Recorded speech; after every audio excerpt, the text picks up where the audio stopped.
Okay, so now that we have our new theme configured a little bit, let's walk through dashboard and just see what's here. It'll be good to get to know these menu items in the dashboard because this is where, like I said before, this is where we're going to be living for a while we work on the site. And whenever you want to update the site, this is your kind of go-to spot. Um, okay, so here I am. I'm on the dashboard link here. What's here is just kind of an overview of what's going on your website. It's not very useful to me. Um, I hardly ever come to this particular page. It does show you updates that are available. If you click on this updates link, this will show you both updates to WordPress and to your plugins. So it says I have the latest version of WordPress. Hooray. Um, these plugins are have an update available, um, and this theme that I just installed has an update available as well. Um, and that's cool, but I'm gonna not run those updates just yet. We'll talk more about updating plugins soon when we get to talking about plugins. This Jetpack is something. This is a sales thing that WordPress gives you, and in order to actually use it, you have to pay for it. I've never really used it. I'm not really even sure what it does. Probably some search engine optimization, some customizable features. I've never used it. I always skip over it. Okay, let's go down to posts. So we have two main content areas in WordPress where we can create content. A content area just means like a big, block of text or video or pictures or whatever. And those two things are called, one of them is called posts and another is called pages down here. Now, they can be a little confusing when you would use one over the other. I'll just tell you right now, we're going to mostly use pages for everything. Posts are kind of a holdover from the blogging platform that WordPress was designed to be. In our next video, I'm dedicating our whole next video to talk about the difference between pages and posts. So let's just file away posts for now, and we'll talk about those more in the next video, and pages as well. Media. This is where all your media can be found. This is your media library. Now you can upload stuff here. You can modify stuff here.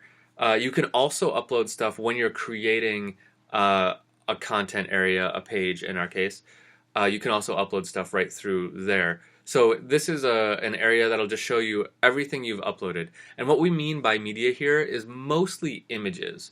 This is where you're going to find all the images you've uploaded. And it's a handy thing because what that means is that if you upload an image and you want to use it again on your site, you can just pull it from the media library and put it again. You don't have to upload it again.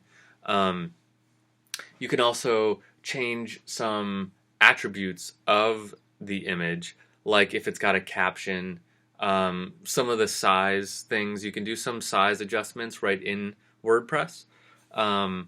So that can be really useful. Some cropping, things like that. So this will show everything we've uploaded. So not just images.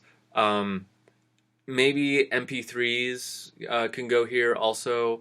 Although I would recommend not doing that. We'll talk about how to get audio into your site better soon. PDFs for download, things like that can go here. Pretty much any file type can go here as long as it's not too big. That's our only really limitation here. So images, mostly it's images.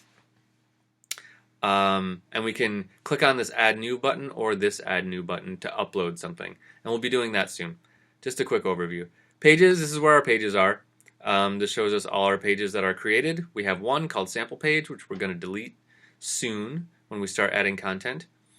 Comments, you're probably never going to need to go here because we have turned off comments. This is a sample content, and this is like some of the content that comes with WordPress when you install it. So we could just delete this. I'm going to do it. Trash. There, it's gone. If you find that for some crazy reason you are getting comments posted to your site, the quick way to get rid of them is to come here and just start hitting delete on everything. I doubt that'll happen to you, but it could. This marketplace icon, now this one, if you didn't install through Bluehost, you might not have this. This is something that the Bluehost installation puts in. I've never seen it anywhere else. This is just them trying to sell you some high-end themes, some other platforms. You know, it's more stuff to buy. You don't really need to do it. I've never really used it, but they sneak it in there for us, so we can pretty much avoid that one. Appearance, we've been here. We've been to the appearance one. This is where we installed our theme, and we played around with themes. Our customize widgets we'll talk about soon, and menus we'll talk about soon, and theme options. This editor button down here is worth noting. This is where you can look at the raw code of your website. Hopefully you'll never have to come here, but should you need to just really get down in the trenches with what's going on and just figure something out, this is where you can do it. So you can change something here and then hit update file at the bottom, and it'll update it and you'll see what you just did. So hopefully you never have to come here. This is just one file that I'm looking at here, and all the files that make up my website are over here. So there's actually not a ton of them, but so this is where you can really kind of brute force go in, and like the house analogy that I've been using, if you must knock out a wall in your house, this is where you're going to have to do it. You're going to have to go into the code and figure out how to do it. So I think we can avoid that. If we get a good theme, we can avoid this whole area. Okay, plugins. Plugins we'll spend some time on later because plugins are really important. What plugins do is they add extra functionality to your website. If you want to take credit cards, you know, you want to sell something and have someone take a credit card, the easiest way to do that is to install a plugin that will handle that for us. Plugins are great. There are tons and tons and tons of plugins, and they'll do all kinds of stuff. If you want an audio player in your website, like a jukebox format playlist thing, we can find a plugin that does that. It's great. So we're going to be adding some plugins as we go that'll do some of our portfolio style stuff and our playlist style stuff. So we'll spend some more time on plugins later, but just remember that plugins add extra functionality to our website. Going down to these bottom things over here, users we won't really need because we're not going to let people register for our site, but we do have one, and that's me. You're probably going to need to have one person that can go in.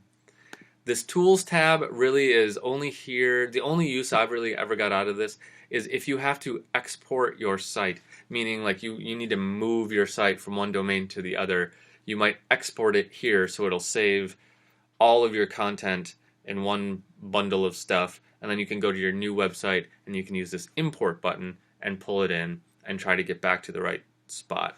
It's a little bit of a cumbersome way to do it, but that's all that's really here. And then we have the settings menu down here that we've seen before.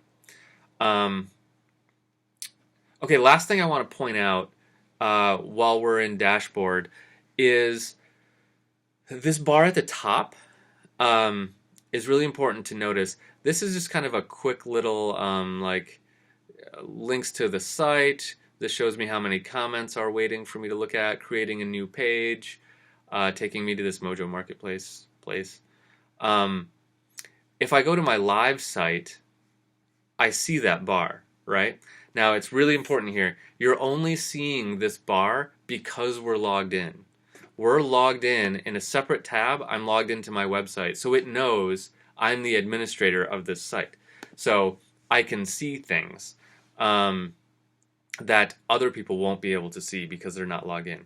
If I log out of this site, let's go over here where it says Howdy Admin and say log out. Do you really want to log out? Yes. Okay, now if I go to my website, my live website, Web Workshop, see now that bar is gone because I'm not logged in. So this is how most people see your site without that bar. That bar is only there because you're logged in. So you can ignore that while you're working. If you want to not see that bar while you're working, the easiest way to do it is to open another browser, not another window of the browser you're already working with, because it'll still know you're logged in. But if you're in, like I'm in Chrome here, so if I open Firefox and look at my page there, I won't have that top bar. That's a little excessive. You can just get used to ignoring it, and then once you're every now and then log out of your site and have a look at it and just see that it's formatted right. But that bar is only there because you're logged in, so it's kind of a mini dashboard, if you will, and it can be really handy to have it. And I'll show you some tricks for using that later. Okay, but that's our whole dashboard, and now it's telling me you logged out. So I'm going to log back in, and then we'll spend some time talking about pages versus posts.